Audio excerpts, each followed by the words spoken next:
마가복음 9장 30절에서 37절입니다. 베드로가 신앙 고백을 한 직후에 예수님께서 처음으로 죽음과 부활에 대해서 말씀을 하셨습니다. 그리고 주님이 갈릴리를 지나서 예루살렘으로 가시는 도중에 두 번째로 31절에 주님께서 사람들의 손에 덤벼져서 죽임을 당하고 다시 부활할 것을 두 번째로 말씀하십니다. 이제 본격적으로 예루살렘으로 가는 길에 접어든 겁니다. 이 길이 너무나도 소중하기 때문에 그 일에 집중하기 위해서 또 한 가지는 주님을 따르는 제자들과 집중적으로 제자 훈련을 시키기 위해서 누구에게도 알리지 않고 지금 자명을 하고 있습니다. 예수님의 시선은 지금 십자가입니다. 십자가 후에 일어날 부활과 하나님의 영광, 인간을 구원하는 구속의 사역, 지금 이것에 집중되어 있고 그리고 수시로 제자들을 점검하고 계십니다. 잘 따라오는지. 그런데 예수님을 따라가고 있는 이 제자들은 이 중대한 시간에 예수님이 하시는 말에 대해서는 관심이 없어요. 예수님이 예루살렘에 가면 분명히 왕이 될 것이다. 주님의 입장은 전혀 고려하지 않고 자신들이 누릴 것에 대해서 집착을 합니다. 깨닫지도 못했어요. 32절에 보면 제자들은 이 말씀을 깨닫지도 못하고 묻기도 두려워하니라. 왜? 물으면 자신들이 책임져야 되니까. 물으면 어떻게 될 것인지 두려우니까. 두려워하고 아무 말도 안 하고 자신들의 관심인 권력, 주님이 세속적인 왕이 되면 자기들은 어떤 권력을 누릴 것인가. 최소한도 12자리는 필요하잖아요. 제자가 12이니까 서열 1위가 누구냐. 그러면서 지금 그 싸움을 좀 하고 있는 겁니다. 아주 살벌합니다. 예수님을 따른다고 하면서 현세의 축복, 현세에 누리는 명예와 권력, 이런 것에 집착해서 살아가고 주님과 함께 내가 담당해야 될 것들, 제자의 길을 가면서 겪어야 될 일들에 대하여 전혀 무관심하다면 이 제자들하고 이게 똑같은 거예요. 자기만의 왕국을 꿈꾸며 그냥 살고 있는 겁니다. 안타까운 일이죠. 리차드 포스터라고 하는 분이 계신데 그분이 쓴 책이 몇 권 있는데 이런 얘기를 합니다.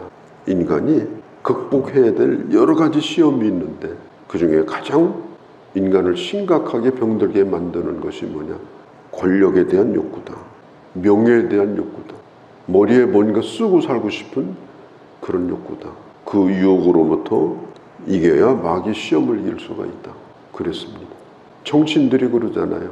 나와가지고 강단에서 넙죽 저으라고 그런 거 우리가 보잖아요.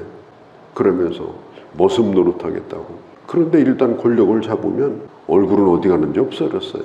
왜? 그 권력 쓰느라고. 그 권력 누리느라고. 그러면 우리는 또 한 번 쏘았다 이러지만 다음에 또 쏘아요. 그게 우리가 겪는 현실입니다. 예수 그리스도의 제자, 하나님이 왜 세웠느냐?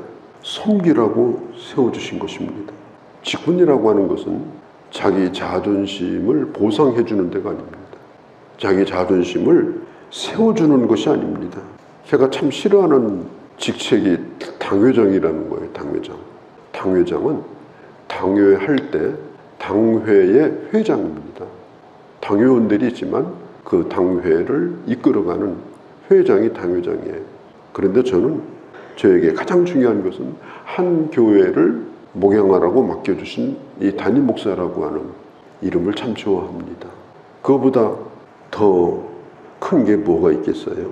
청회장이겠습니까? 부청회장이겠습니까? 우리가 예수의 제자로 부름을 받아서 주님을 따라가는 제자인데 우리가 해야 될 가장 중요한 일은 다른 것이 아니라 바로 섬기는 것이다. 부담스러운 일은 부담만 느끼고 두려워하고 뒤로 물러가고 얼굴 보여줄 곳에서는 적극적으로 얼굴 보여주고 이런 일은 해서는 안 된다. 어디 가서든지 내가 앉을 자리인가 어딘가 찾지 말고 어느 자리든지 빈자리에 앉고 그럴듯한 사람 옆에 앉지 말고 약한 사람 옆에 앉아서 그들의 친구가 되려고 하는 것, 그게 바로 제자가 있을 자리다. 주님이 그걸 가르쳐주고 있는 것입니다. 이때쯤 일어난 일 가운데 하나가 요한복음 12장에 한 여자가 눈물을 흘리면서 그 귀한 향유를 붓지 않습니까? 향유를 부으니까 가룟 유다가 분통을 터뜨렸어요. 그거 우리 제자들 호주머니로 들어오면 우리 제자들 먹는 거 걱정 안 하고 쓰고도 남을 텐데 어떻게 그걸 그렇게 허비할 수 있냐. 참 안타까운 일이죠. 주님을 사랑하는 마음이 뭔지 전혀 개념이 없는 거예요.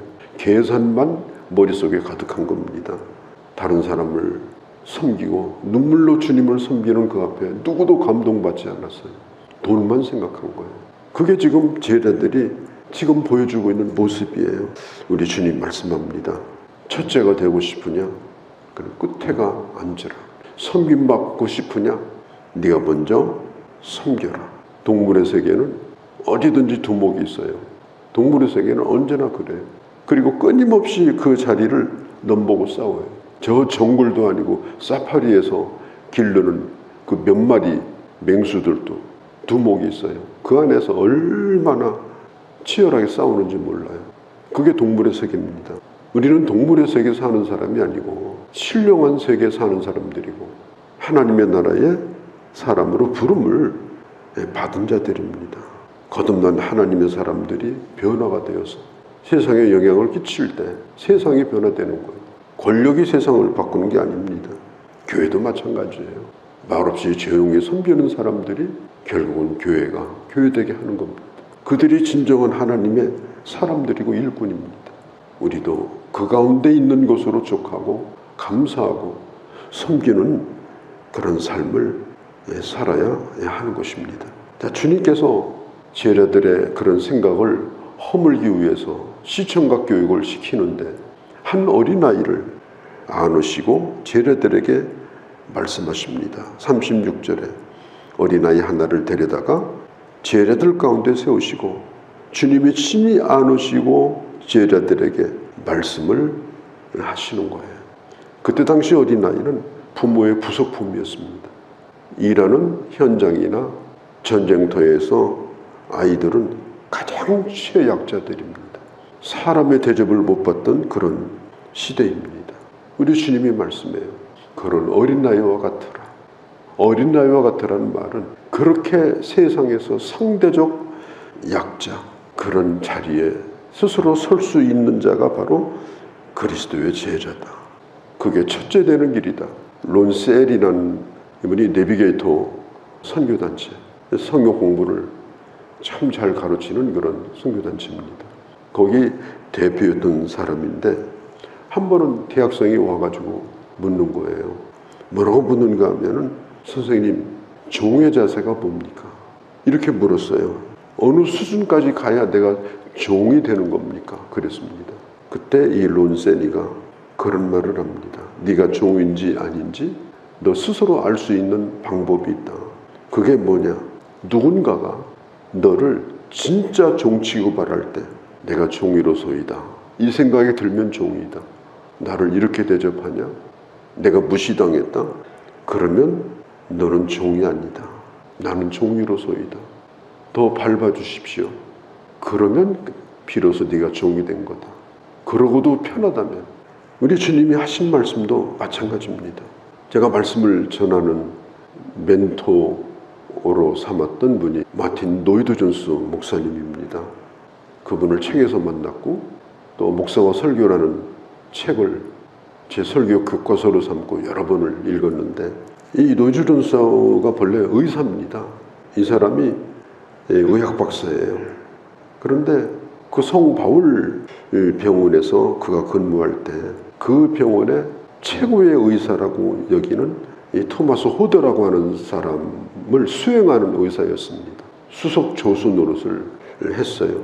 그래서 그분이 가는 데는 항상 수행을 했습니다. 상류사회, 주로 상류사회가 뭐냐, 그런 파티, 그런 자리 이런 데를 쭉 따라다니면서 이 로이드 존스가 본 게 뭐냐, 3, 4, 5 모여서 끊임없이 헐뜯는 거, 누군가를 짓밟고 자기가 그 자리에 서는 거, 그런 세계를 그가 목격을 하면서 이 이도이도 존스가 깊은 고민에 빠지게 됩니다. 내가 의사로서 성공하면 나도 저런 세계에 나도 살지 않겠는가, 그런 생각을 해보게 되는 거예요. 그래서 그는 그 병원에서 사임을 합니다. 그리고 저 시골 벽촌에 정말 의사가 없는 그런 곳으로 가서 그는 의사 노릇을 합니다. 그렇게 하다가 그가 거기서 인격적으로 주님을 만납니다. 그는 의사직을 내려놓고 신학 공부를 합니다. 그렇게 해서 그가 목회자가 됩니다. 웨스트민스터 채플에서 그가 목회를 했는데 그는 주로 강의 설교를 했습니다. 계절과 상관없이 성경을 차례차례 강의하는 설교를 했는데 그 당시 정말 지루하고 어려운 그 설교를 들으려고 1000명이 넘는 성도들이 모여서 말씀을 배우고 듣는 그런 놀라운 일이 일어났습니다. 그리스도의 제자로 산다는 게 뭐냐 하는 겁니다. 내가 누릴 수 있는, 내 이름을 낼 수 있는 모든 걸 다 버릴 때 비로소 제자가 되는 것이다. 그렇게 할 때 주님의 종으로 삼으시는 것이다. 이 이도이도 존스를 생각할 때 그런 생각도 같이 해보게 됩니다. 우리 주님께서 오늘 길가에서 싸우고 있는 제자들에게 얼마나 답답하겠어요.